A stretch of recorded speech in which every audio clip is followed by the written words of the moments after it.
depuis 2014 mu ngi nii mën nga ko lire sa bopp article 24. donc si loi wu Sénégal li fa nekk document boo xam ne moom la ñu war a doxalee Sénégal PSE la tudd te loi bi à ma connaissance ba léegi changé wuñ ko par conséquent tous les actes qui ont été pris de mon point de vue y compris ce qu'ils appellent eux stratégie nationale xaw ma Sénégal systémique xaw ma lan 2050 man pour man actes yëpp ñu si jël de mon point de vue conformément à la loi c'est des actes illégaux yoo xam ne nit am na sañ-sañ ci suma xalaatu bopp yóbbu ko Cour suprême attaqué ko pour excès de pouvoir. donc ñoom comme mooy bu ñu paree ci plan bi. non plan bi njëkkoon d'abord laa wax sax man gisuma ne conforme na ak suñuy loi mooy bi njëkk bi njëkkoon def agenda national de transformation systémique bi ñu waxoon. parce que après ils vont dire man j'ai envie de savoir les cohérences qui existent entre ces différents documents mais même su fekkee ne par extraordinaire sax am na cohérence parce que gisuma ay cohérence entre stratégie bi ak seen loi de finances yi gisuma cohérence aussi entre stratégie bi ak DPPP bi nga xam ne moom lañ mujjee voté à l'Assemblée nationale mais même su amoon par extraordinaire seen ndey mi ngi stratégie maanaam ndayu programme bi ak li ñuy doxal ci Sénégal ci wàllu planification dama ci gis incohérence donc ñoom maa ngi leen di yëgal ne waay seen assemblée bi ñuy jóbbu ay loi yoo xam ne chaque jour conseil constitutionnel toroxal leen nañu def effort au moins dem changer loi bi à la place de PSE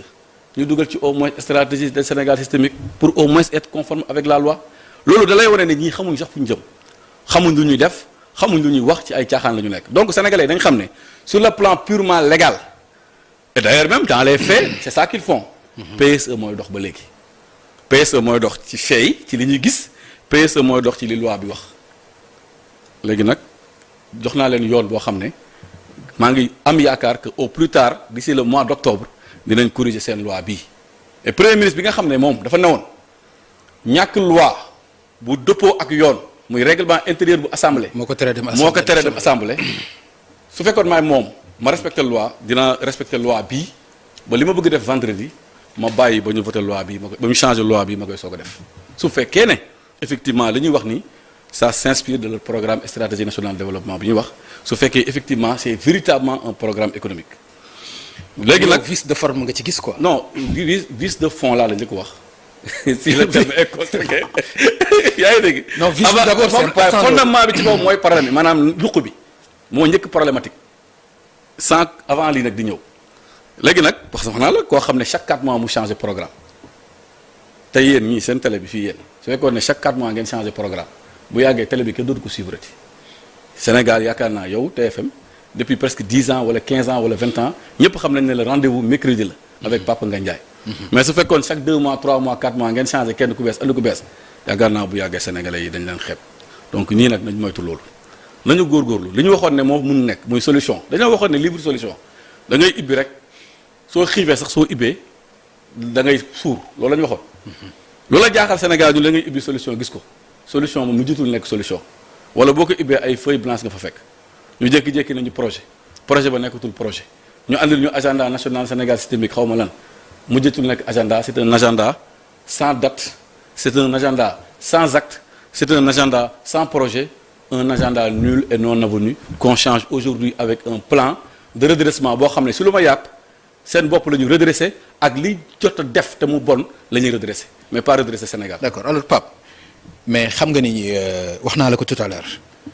premier ministre bi ngay wax mu war ko lancer vendredi premier ministre boobu moo wax jafe-jafe yi nga xam ne fekk nañ ko ci biir réew mi. bi mu ko expliquer ñëpp a dar seen gémmiñ. ci ay bor yoo xam ne dañ ko nëbb. ci ay jalgati yoo xam ne dañ ko def. ci foo xam ni fa la fekk. ba ci misaal li mu ko waxee mooy. moom jàppoon na ni sax ci rez-de-chaussée la ñuy nekk. alors que ñi ngi ci 4e sous-sol. c'est-à-dire 4e sous-sol bu fekkente ni noonu la demee. bu ñu jotee tey ci plan de redressement est-ce que waruñu sant yàlla. premier ministre boobu ngay wax moom moo wax ñëpp di ko dégg mu ne lii am Sénégal yëpp xamoon naa ko waxoon naa ko 2017 bu may bind FMI dafa fekkoon man amoon naa yaqin te xamoon naa ne ñii ñu ngi si lu jubati nee na moom 2017 la xam Sénégal xam lu ñuy def ba tax mu bind libre solution avant ñuy lancer le programme là bi ñu wax agenda national là sénégalais na ñuy suivre lancement agenda bi ak déclaration premier ministre keroog fële ca Grand Théâtre ban moo jiitu question laa la poser la déclaration du premier ministre disant que dañoo yàq Sénégal précède la mise en place de l'agenda national de transformation loolu mat kon su fekkee dañuy wax ñoom gëm nañ ko keroog bu ñu duggee au mois d'avril gis na ay problème am na sa la ñuy jël agenda ak yëpp teg ko xaarandi tey ñuy soog a wax kon tey du ñu nekk à un quatrième plan wala cinquième plan peut-être dañu nekk premier plan donc quelqu'un boo xam ne yow yaa ne avril nga xam li xew wala sax bien avant avril 2017 xam nga li xew ba tax nga ne yow am nga solution sur tous les problèmes du Sénégal yow nga ñëw mois de septembre wala mois d'octobre ginnaaw bi ñu annoncé ne am na ay jafe-jafe mais néanmoins nga dëggal sa plan dëggal say document de planification def sa DPBEP dugal ko examen conseil des ministres ñu voté ko à l'Assemblée nationale tey nga xëyaat yeewu suba teel di ñu wax waxu plan yaakaar naa da ngaa nam wax ak sénégalais yi rek da ngaa nam jaxasewaat xelu sénégalais yi. wax sa responsabilité yaa ngi xaabaabal ci moom. waaw non responsabilité bi non man li may wax man ci parle du régime. waaw non man loolu laa lay wax nii. sama responsabilité man dinaa fa ñëw. non waxuma sa responsabilité régime laay wax. waaw moom dinaa fa ñëw. voilà dama lay campel d'abord xam nga Papa Ngagne ñun suñu dégloon tey rek mu neex dama lay campel d'abord le décor léegi nañ ñëw après ci responsabilité régime bi ñu wax ne moo am mais dama lay wax ne d'abord responsabilité bi ñu ne tey mooy tax ñu changer programme bi ñoom nee nañ ne xamoon nañ ko depuis 2017 ba bind ci lettre FMI dama la xamal ne ñoom xamoon nañ ko ba lancer ko grand théâtre bien avant le lancement de l'agenda lan moo tax xaaruñu agenda bi ak li ñu fa fay ci xaalis donc agenda bi li ñu fa fayoon yëpp dañu koy teg léegi andiwaat plan de redressement donc loolu laa la wax donc en terme temporel soo ko tegee li ñuy wax amul cohérence loolu mooy premier maintenant nag ñu ñëw suñu régime loolu moom réponse bi dafa yomb dafa simple Papa Ngagne man dama bokkoon ci ñu doon défendre li nga xam ne moom la ñu wax ne Cour des comptes moom la fi wax ne moom la ñu jëfandikoo ci wàllu gestion dette ma taxaw ñëpp ma joxe samay argument tey yaakaar naa xaaruñu si man may andiwaat les arguments d'autant plus que bind nañ ko mu ngi nii def ko contre rapport sénégalais bi jot nañ ko donc du ma ñëwaat ci lii mais ci li may ñëwaat mooy ci li bees ñaar la bu njëkk bi ñoom dañu ne Sénégal dafa leb 4000 milliards de francs CFA ñëpp wax ko muy 7 milliards de dollars la ñu wax. loolu mooy li ñu nëbb quoi. li ñu nëbb loolu la ñu wax. voilà ñoom ñu ne gis nañ ko xam nañ ko jàngat nañ ko Cour des comptes wax na ko donc amatuñ ci sikk sàkk si ñoom léegi nag bu ñuy voté loi de finances rectificative bii passé ñi may suivre mën nañ dem si internet ñu télécharger la LFR 2025 c'est très simple tu pars sur Google tu fais LFR 2025 mu andi la ci benn document nga dem ci page 39 ci document boobu j'aurais bien aimé ma jox la page 39 sax nga lire ko mais mën naa ko lire sama bopp ñëpp di gis mais plus de transparence mën na ko lire sa bopp man may xaar ci article 43 bi nga xam ne day traiter intégration dans la comptabilité générale de l'État de l'encours de dette bancaire et dette non financière hors autorisation parlementaire maanaam article 43 moo ne léegi nag ginnaaw bu ma gisee ne bor bu ñu leboon te déclaré wuñ ko gis naa ne léegi dëgg la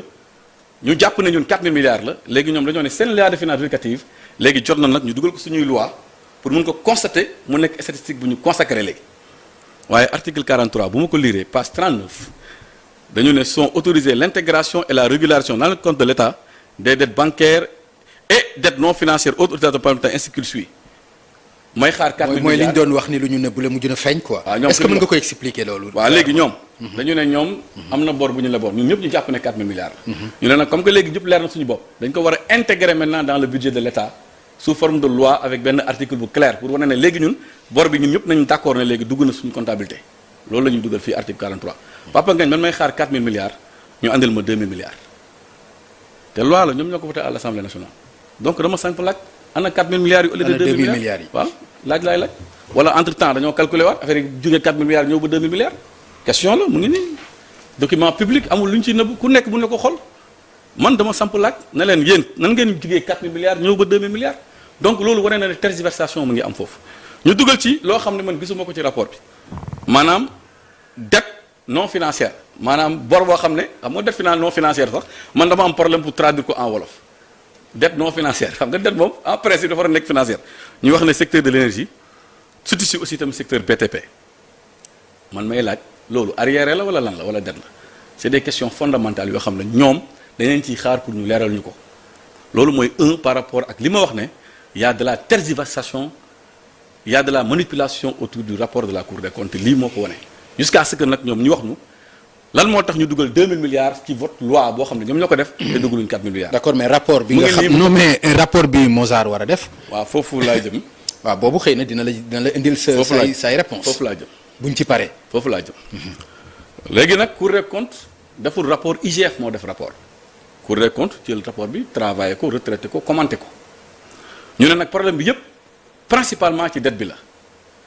léegi nag ñu ne ñukku Cour des comptes ni yàq bu naqari dem seeti beneen cabinet privé may wax ne man ci lu ma jàpp jusqu'à preuve du contraire ñoom ñu prouver ñu ko Cour des comptes soo ko tegee en termes de compétence ci wàllu audit dette publique jàpp naa ci lu ma gëm moo gën a outillé cabinet Mazars par rapport ak loolu parce que jàppuma gisuguma benn année boo xam ne cabinet privé moom moo audité dette publique te Cour des comptes yàgg na ko def en 2022 mooy bu mujj donc Cour des comptes li ñu waroon def pour la première fois et je rappelle que ce rapport n'a pas été fait par la Cour des comptes rapport bi ñuy wax. IGF ko def. voilà donc on avait enfin l'occasion pour jox ko Cour des comptes jox ko Cour des comptes mu traité rapport bi comme ni mu ko defee woon en 2022 jox ñu chiffre ñu mën a wax ak Cour des comptes lu leer defuñu ko ñu dem wuti benn cabinet privé yan condition lañ ko recruter yow xam nga ko gis nga appel public à l'information bi wane ne dañuy am concurrence am na yeneen cabinet yu nekk Sénégal am na Deloitte bëgguma def publicité am na aussi Pricewaterhouse am na yu bëri yu fi nekk lu tax ñu choisir cabinet boobu ak yan condition lañ ko choisir xaw ma ko ñaata lañ ko fay sénégalais yi bëgg nañu xam enfin li gën a am solo mooy barki démb la ñu FMI yëgal ne rapport bi pare na ba moom mu ngi koy étudier waaw mais yitte bi ñu defoon ñoom pour informer mais rapport bi ma gisoon Cour des comptes publié ko. waaw IGF ñoo ko jox wala ñoom ñoo ko def. déedéet IGF moo ko jox. Cour des comptes mu Cour des certifié ko comptes certifié ko. ok léegi nag Cour des comptes moom yàgg na def rapport boo xam ne ça concerne que la dette publique. Donc on avait enfin l'occasion de donner tous les moyens à la Cour des comptes de faire un audit comme en 2022 sur la dette publique nga xam ne day def focus sur la dette publique bi nga xam ne moo andi coow li fi may terminer mooy léegi nag cabinet Mazars gis nañ ko recruter nañ ko ñu xëy suba teel ñu gis benn journal bu publier ne FMI nee na jot na rapport bi mais Papa Ngagne war a posé wu benn question yitte bi gouvernement bi defoon ci rapport bële bu mu génnee ba publier ko ba ñëpp gis ko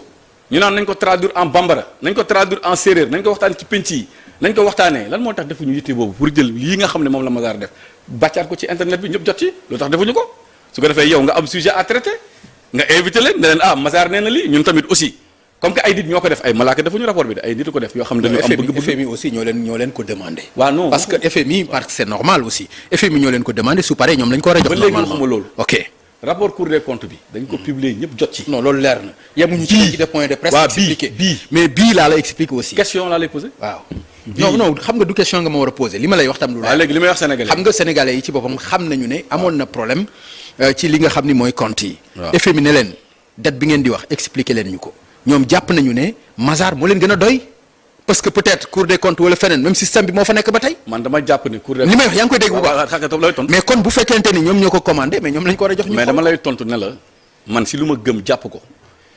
ci wàllu audit dette publique xam nga audit bi passé sax mun nañu ne c'est la première fois Cour des comptes di ko def mun nga sax surtout ay ñàkk expérience ak ay yu mel noonu mais en matière d'audit de la dette publique ñu may seetaan télé mun nañ dem Google ñu wax wala ñu dem site Cour des comptes ñu def audit dette publique Sénégal 2022 Cour des comptes te je sais que avant 2022 amoon na audit yoo xam ne Cour des comptes moo ko def donc tey en matière de compétence. mais yow Mazars interrogé nañ la personnellement woo nañ la. am déedéet non man affaire bi. non c'est juste pour savoir. kenn en tant woowu que ma ancien non man amul luñ la ci laaj. j'étais même pas impliqué dans cette histoire là yaa ngi dégg man laajuñu sama morom mais dama lay ne wax benn affaire am solo. dama lay ne non bul ne laajuñu sa morom ne laajuñu la rek yow. waaw parce que suñu samay morom yi fi nekkoon ministre nekk fi directeur bi ñu leen laajee ci rapport bu njëkk ba dañ ne ñun yëguñu tinuñu mooy problème mu rapport contradictoire bi ñu wax les principes du contradictoire n'a pas été respecté moo tax ma ne samay morom léegi nag Papa Ngagne li ma bëgg nga xam ko te sénégalais yi xam ko mooy damay samp laaj yitte bi nga xam ne ñoom moom la ñu defoon ci informer sénégalais yi ci rapport bu njëkk ba lan moo tax defuñu ko ci yitte bi débat bi dañuy daw wala dañoo amul argument pour le débat wala bëgguñu teg ci table bi ku nekk wax dañoo jël affaire bi bokk ko daw dem yóbbu ko FMI ne waaw tee leen ko bu yàq yeggul dañoo bëgg ñu publier li Mazars bind ñun ñu comparer ko ak li Cour des comptes ne moom moo am ñu comparer ko ak li IGF wax ak li APR wax. ak ñun lu ñu wax bien sûr. su ko defee mu nekk débat ñu animer le débat su dul dara sax sénégalais yi gis seen bopp mais nga jël benn affaire bokk ko yóbbu ko FMI ñu xëy suba teel xëyaat ñu ne waa FMI nee na sax finalement wax ngeen dëgg loolu du transparence loolu du jubanti du jubal donc ñu ngi leen di interpeller ne leen li Mazars bind soo leen bañee werante ba ñu coow teg leen ko ci taal bi nag ñu pencoo ko su ko defee ngeen ñëw ñu débat loolu mooy fël. d'accord alors Pape man bëggoon naa xam un peu. ci sa affectation parce que dañ koy wax aussi. exactement xawuma ANSD la wala fan la affectation bi la. yow nag Pape yaa ngi dugg ci ay affaire de privé man yooyu maa ngi lay ñaan bëgguma ci sori l'essentiel li am solo. ah non mais attends c'est important loolu amul dara lu ci. privé waaw mais affecté nañ la bëgg naa xam. waaw affecté nañ ma ANSD maa ngi foofu si jàmm ak salaam li ma fa nekkee nag ak conditions yi ma fa nekkee ak yooyu c'est une affaire privée et je pense que pour ne pas gêner sama nawle yi fa nekk mën naa bañ a dugg ci loolu l'essentiel nag maa ngi foofu comme agent de l'État vraiment di sant yàlla bu baax et je pense que loolu acte symbolique la boo xam ne maa ko posé woon pour wane à tout le monde que ministère mën nga fa jóge ba pare nga ñëw dellu si lu gën a suufee ministère soo demee France Manuel Valls nekkoon na premier ministre tey ministre la Elisabeth Borne nekkoon na premier ministre tey ministre la François Hollande il était président de la République en France aujourd'hui il est quoi il est député ñun Sénégal li ñu xamoon mooy dañ lay fal ministre même su fekkee ne 35 ans nga am nga nekk un retraité de l'avenir moi je ne suis pas un retraité de l'avenir je veux montrer à tout le monde que modestement mun naa reprendre sama poste ak lu ñu fa mën a jox du ma xuloo du ma victimiser wu même su fekkee dama jàpp sax ne amoon na cër bu ñu waroon gën a mën a jox mais yooyu du ma ci dugg sant naa yàlla gërëm naa yàlla ndax sama ay moroom ñoo fa nekk loolu benn problème si. mais amu ci dara lu privé loolu yàgg nañ ko dégg ci politique. waaw parce que xam nga yàgg nañu gis yooyu ci politique. waaw amu ci dara loo xam ni lu waaw privé xam nga soo et c'est important aussi ñu xam ko. waaw xam nga su ma ci xuusee rek damay bañ la an sa bureau ba fu mu nekk ak ana lii ak lee te yooyu moi je pense que c'est une affaire privée je suis bien à l'aise là-bas. mais man nag loolu dama ci bëgg a xam daal. waaw man daal li ma lay wax. non si dama ci bëgg a xam. waaw li ma lay wax. dama ci bëgg a xam. waaw fan nga nekk. waaw ak lan nga fay def. li ma lay wax mooy maa ngi ANSD affecté nañ ma comme ni ñuy affecté agent bépp bu nekk ANSD li ma mën ci lañ may dénk ci liggéey maa ngi koy def ndax dañ maa mettre frigo ak yooyu yëpp par courtoisie envers gor ya fa ne tey exécuter ay décisions yu jógee ci kaw di jëm ci man par courtoisie et par respect envers eux je me réserve le droit de dire quoi que ce soit ci relation bi ma am ak ñoom loolu mooy suma opinion l'essentiel li am solo rek mooy maa ngi fa ñu ngi may fay weer bu dee sama salaire musul tardé li ma mën ci liggéey maa ngi koy def et puis c'est tout. d'accord règlement intérieur bu assemblée nationale am na xalaat bu ci conseil constitutionnel am. bi nga ko gisee nan nga ko gisee. waaw mooy wane ne li ma wax sànq rek xamuñ fu ñuy taxaw. mais seen loxo ngi woon ci biir. mënuñu. seen loxo ngi woon ci biir ci xëy signataire suba teel seen loxo ngi woon ci biir. waaw waaw xaaral Pape mënuñu. non xam nga gis naa honorable député Amadou Ba li mu wax. waaw que ni co-signataire la ci moom Aïssata Tall Sall. présidente groupe parlementaire bi. donc boo nee ñoom mënuñu. mais expliquez-moi pourquoi ñoom mënuñu ñoom mooy ñëpp ñoom. waaw xam nga. waaw léeg-léeg da ngay def loi yóbbu ko conseil constitutionnel mu am rejet mais loolu nañu wax rek te yàlla tax c'était pas la règle au Sénégal c'était l'exception au Sénégal waaye ñii nag daa mel ni mu ngi bëgg a nekk règle ci diggante bu gàtt conseil constitutionnel corrigé na leen ñaari yoon loolu nag dañ leen di ñaan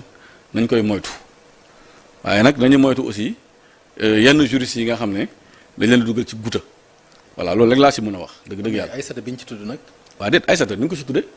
Aïssata il est Aïssata soo voté benn loi ñu ne voté nañ ko à l'unanimité mais ça l'engage en tant que président groupe parlementaire en tant que député. non ci rédaction bi la ñuy wax. ci signature bi loolu ba léegi ak dégguma Aïssata fu mu ko waxee te jàpp ma ne loolu cëru Aïssata la jàpp ma ne cëru Aïssata la ndax l'initiative de modifier le règlement intérieur de l'Assemblée nationale ne vient pas du groupe parlementaire Takku Wallu